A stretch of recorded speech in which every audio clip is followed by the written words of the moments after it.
Shri M Jayachandran, നമുക്ക് തിരിച്ചെത്താം. അതായത് ഈ പ്രധാനമന്ത്രിയുടെ ഇവിടുത്തെ സന്ദർശനം അത് വലിയ അർത്ഥത്തിൽ പ്രചരിപ്പിച്ചിരുന്നതാണ്. കേരളത്തിന് എന്തോ വലിയ നേട്ടമുണ്ടാകുന്നുവെന്ന്. ഈ പറഞ്ഞ BJP അധ്യക്ഷൻ്റെ ഉടമസ്ഥയിലുള്ള ചാനലിലടക്കം അതിവേഗ റെയിൽപാത, സിൽവർ ലൈൻ എന്നൊക്കെ പറഞ്ഞ് പ്രഖ്യാപനങ്ങൾ ഉണ്ടാകുമെന്നൊക്കെ പറഞ്ഞതാണ്. ഒന്നും ഉണ്ടായില്ലെന്ന് മാത്രമല്ല, ആകെ 3 ട്രെയിനും ഒരു പാസഞ്ചർ ട്രെയിനും, അല്ലാതെ ഒന്നുമില്ല. ഈ വഴിയൊരുക്കിയ സമയം തന്നെ നഷ്ടമായി. BJPയുടെ കേവലം ഒരു രാഷ്ട്രീയ ഗിമ്മിക്ക് എന്നതിനപ്പുറം തിരുവനന്തപുരം കോർപ്പറേഷൻ പിടിച്ചതിലെ നേട്ടം ആസ്വദിക്കാൻ എന്നുള്ളതല്ലാതെ മറ്റൊന്നുമില്ല എന്നതാണ് ഇതിൻ്റെ ഏറ്റവും വലിയ യാഥാർത്ഥ്യം. മാത്രമല്ല, കൈരളി ന്യൂസ് മുമ്പോട്ട് വെച്ച ചോദ്യം, പ്രധാനമന്ത്രിയോടക്കം ചോദിച്ച ചോദ്യം, കേരളത്തിന് അർഹതപ്പെട്ടത് പലതും നിഷേധിക്കുന്ന കാര്യത്തിലുള്ള ചോദ്യം, അതിപ്പോൾ സോഷ്യൽ മീഡിയ അടക്കം ഹാഷ്ടാഗ് ക്യാമ്പയിനായി ഏറ്റെടുത്തു കഴിഞ്ഞു. എന്താണ് കേരളത്തിന് നൽകിയത്? കേരളത്തിൻ്റെ ഈ ചോദ്യങ്ങൾക്ക് മറുപടി പറയൂ മോദി എന്ന് ശ്രീ എം ജയചന്ദ്രൻ. പിന്നെ അജിംഷാദ്, ഇത് ഈ വികസിത കേരളത്തിനുള്ള ഒരു ബ്ലൂ പ്രിന്റ്, ഒരു രൂപരേഖ അവതരിപ്പിക്കാനാണ് പ്രധാനമന്ത്രി നരേന്ദ്രമോദി 23-ന് കേരളത്തിൽ എത്തുന്നതെന്നും കേരളത്തിന് വേണ്ട വലിയ വികസന പദ്ധതികൾ അന്ന് പ്രഖ്യാപിക്കും എന്നുമാണ് പിന്നെ താങ്കൾ പറഞ്ഞതുപോലെ തന്നെ കേരളത്തിലെ മുഴുവൻ മാധ്യമങ്ങളും പ്രചരിപ്പിച്ചുകൊണ്ടിരുന്നത്. ഇന്ന് രാവിലെ പ്രധാനമന്ത്രി എത്തുന്നത് വരെയും അങ്ങനെ തന്നെയായിരുന്നു. പക്ഷേ BJPയുടെ ഈ കേരളത്തിലെ കാസർഗോഡ് മുതൽ തിരുവനന്തപുരം വരെയുള്ള മേഖലകളിൽ നിന്ന് ആൾക്കാരെ പങ്കെടുപ്പിച്ച് നടത്തിയ ആ പരിപാടി വെറും ഒരു രാഷ്ട്രീയ പ്രസംഗത്തിനപ്പുറത്തേക്ക് ഒരു രാജ്യത്തിന്റെ പ്രധാനമന്ത്രി മറ്റൊരു സംസ്ഥാനത്ത് വന്ന് നടത്തുമ്പോൾ, ഒരു പ്രസംഗം നടത്തുമ്പോൾ പ്രതീക്ഷിക്കുന്ന യാതൊരു കാര്യങ്ങളും പ്രഖ്യാപിക്കാതെ താങ്കൾ പറഞ്ഞതുപോലെ 3 ട്രെയിൻ പ്രഖ്യാപിച്ച് ഒരു രാഷ്ട്രീയ പ്രസംഗവും നടത്തി മടങ്ങുകയാണ് മോദി ചെയ്തത്. അപ്പോ തിരുവനന്തപുരം മേയർ ഒരു പിന്നെ അവരുടെ ഒരു വികസന കാഴ്ചപ്പാടിന്റെ ഒരു കരട് ഡ്രാഫ്റ്റ് കൊടുക്കുകയും ചെയ്തു. അതാണ് സംഭവിച്ചത്.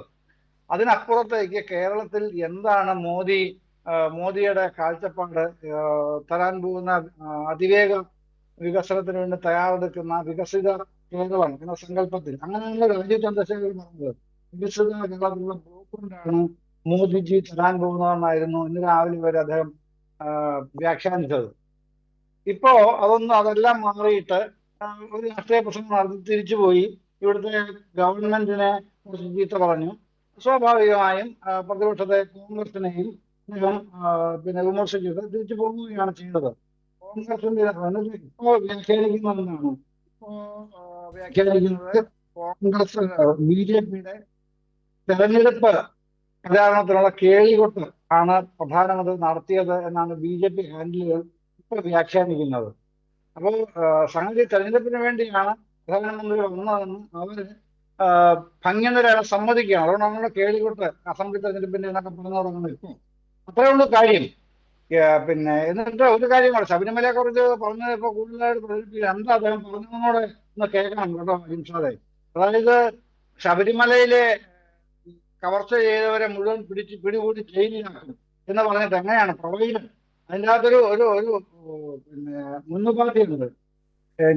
BJP കേരളത്തിൽ ജയിക്കുകയാണെങ്കിൽ, മുന്നുപാധി BJP കേരളത്തിൽ അടുത്ത നിയമസഭാ തെരഞ്ഞെടുപ്പിൽ ജയിക്കുകയാണെങ്കിൽ ശബരിമലയിൽ സ്വർണം കൊള്ള ചെയ്ത മുഴുവൻ ആൾക്കാരെയും പിടിച്ച് ജയിലിലിടും.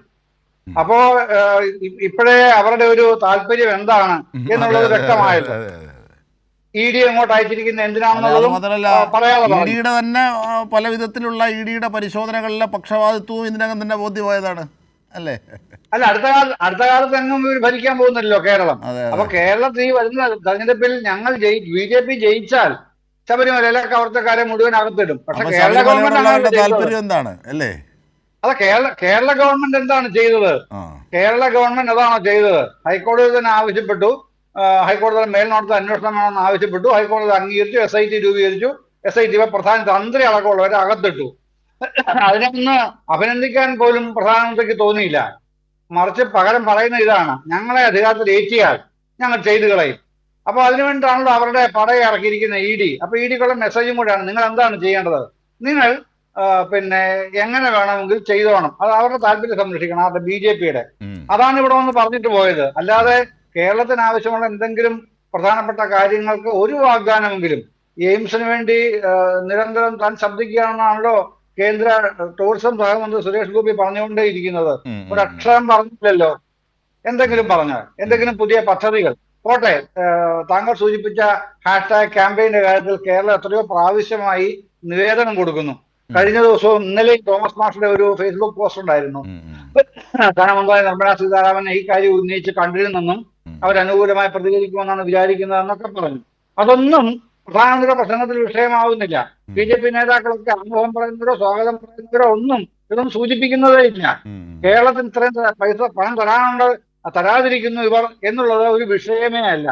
മറിച്ച് രാഷ്ട്രീയമായി എന്ത് നേട്ടമാണ് ഉണ്ടാക്കാൻ രാഷ്ട്രീയ കൗശലത്തിന്റെ ഭാഗമായി ഉള്ളൊരു രാഷ്ട്രീയ പ്രസംഗം എന്നതിനപ്പുറത്തേക്ക് ഒരു രാഷ്ട്രതന്ത്രജ്ഞന്റെ യാതൊരുവിധ സ്പർശവുമുള്ള പ്രസംഗമായിരുന്നില്ല നരേന്ദ്രമോദി എന്ന പ്രധാനമന്ത്രിയുടേത് എന്ന് മാത്രമേ ദുഃഖത്തോടെ പറയാൻ കഴിയും. അല്ലെങ്കിൽ പിന്നെ തീർച്ചയായും അത് മാത്രമല്ല വയനാട് ദുരന്തബാധിത ഘട്ടത്തിൽ വന്ന് നടത്തിയ ഫോട്ടോഷൂട്ട് പോലെ മറ്റൊരു വൃഥാശ്രമം അല്ലെങ്കിൽ വലിയ പ്രതീക്ഷകൾ നൽകി കബളിപ്പിച്ചു പോകുന്ന സ്ഥിരം രീതി പല്ലവി ആവർത്തിക്കുകയാണ് ചെയ്തത് ഈ പ്രധാനമന്ത്രിയുടെ സന്ദർശനത്തിൽ എന്ന് തന്നെ പറയേണ്ടി വരും.